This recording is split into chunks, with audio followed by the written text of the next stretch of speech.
की आपली जी लोकशाही मित्रांनो, ही लोकशाही म्हणजे आमच्या आता हा जो पक्ष आहे या पक्षाला देखील एक ध्येय आहे. काय ध्येय आहे? आम्ही त्या ध्येयाला बांधलेलो आहोत की जे प्रिएम्बल म्हणजे बाबासाहेबांनी लिहिलेल्या प्रास्ताविक म्हणून जे घटनेचं पहिलं पान आहे त्या घटनेच्या पहिल्या पानाला आम्ही बांधलेलो आहोत.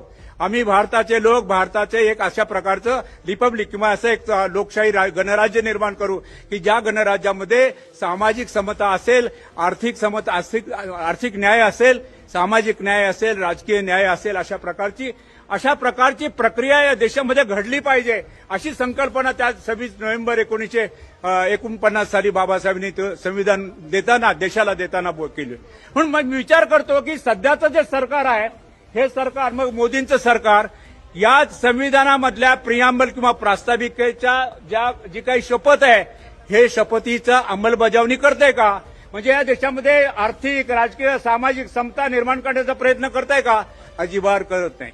ते अत्यंत धूळफेक करणारं चुकीचं राजकारण आपल्या देशामध्ये करतात. उदाहरणार्थ ते म्हणजे कधीही सामाजिक समतेचा कधीही विचार मांडला जात नाही, आर्थिक समतेचा कधी विचार मांडला जात नाही आणि मग ते अशा प्रकारच्या तुम्हाला भुलावण्या देत असतात, अशा प्रकारचे तुमची धूळफेक तुमच्या डोळ्यामध्ये करत असतात.